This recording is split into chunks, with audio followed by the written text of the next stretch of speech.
Have you ever stopped to think that the words coming out of your mouth aren't just describing your day, but they're actually building your reality? We're jumping right into this explainer today because we're looking at something absolutely fascinating.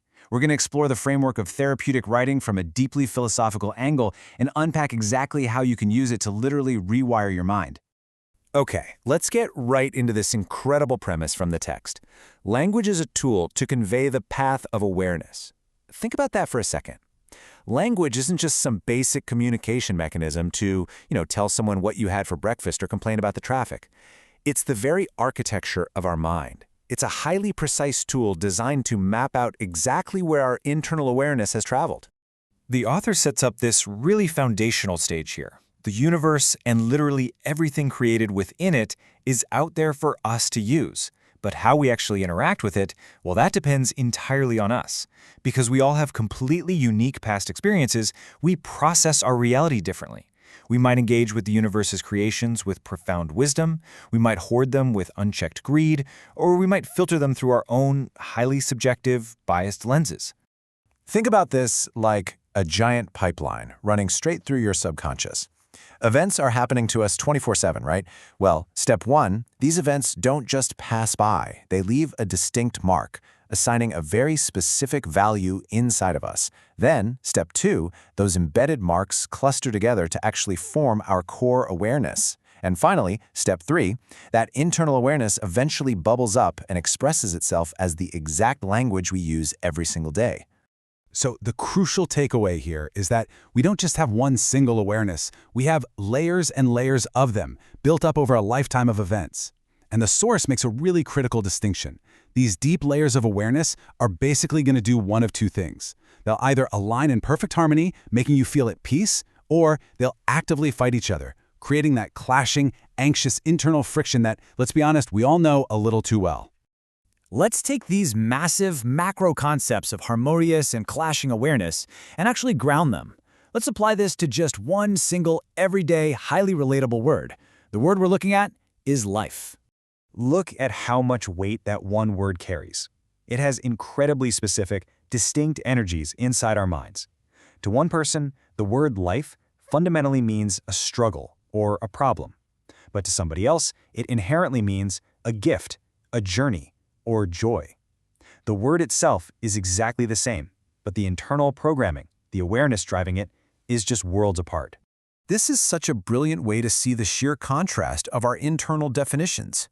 If your internal dictionary subconsciously defines life as a hardship, you are operating with a clashing internal monologue. No wonder daily life feels like a constant battle, right? Conversely, if your internal definition naturally aligns with solutions, your life just flows in harmony. The author actually takes this a step further by expanding the sentence structure, adding detailed subjects, predicates, objects, and adverbs. Notice how layering in these detailed opposing programs drastically magnifies our daily reality. Are you telling yourself that life is full of easy and fun solutions or complicated and tangled difficulties? It really prompts you to take a hard look at your own self-talk. Like, which script is running in the background of your mind when you wake up in the morning? Which brings us to, honestly, kind of a scary question. What if you have a deeply ingrained clashing definition of life, and you just let it run? The source points out that it's perfectly comfortable when our automatic programming is empowering. But if that unseen programming is actually destructive and we just leave it unchecked, it's going to quietly sabotage us on autopilot. We absolutely need a deliberate intervention here. To regain control and shut down that destructive autopilot, we have to actively participate in a reprogramming cycle. It is not enough to just casually realize, oh hey, I have a negative mindset. You have to treat your mind like old software. You systematically unlearn and uninstall the old, clashing definitions, making room to intentionally relearn and reinstall the harmonious, empowering ones. It's a very deliberate three-step process. But how do you actually install that new programming? Well, according to the source, there are only two proven ways to effectively hack into your subconscious mind and input new values. First up is repetition. Like practicing a piano scale every single day until your fingers just move on their own.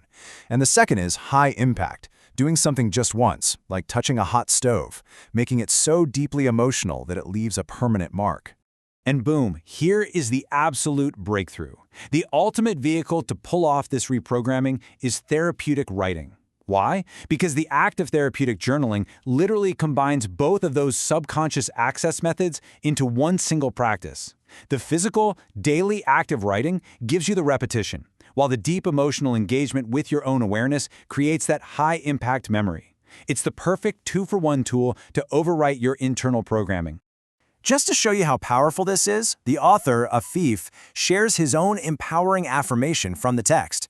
Now I become happy, joyful, and there is always a solution. It's completely harmonious. And his inspiring vision isn't just to keep this to himself. He wants to teach this specific version of writing therapy to families all across Indonesia, helping them rewrite their core definitions from clashing to harmonious. Actually, the source notes give us a direct way to take action right now. If you're ready to stop letting a destructive script run your life on autopilot, and you want to learn more about therapeutic journaling straight from Afif or his recommended network of practitioners, you can reach out directly to the WhatsApp number from the text to start your own unlearning process. We've really only dissected one single word today, life. But I want to leave you with this incredibly powerful final thought from the source. Think about how many other words you use every single day. Money, relationships, success, failure. Do they all represent the same clashing or harmonious awareness? I challenge you to question your entire vocabulary today. Because when we consciously align the words we use, we aren't just fixing our own lives, we're building the foundation for a much better civilization. Thanks for joining me on this explainer. I'll see you next time.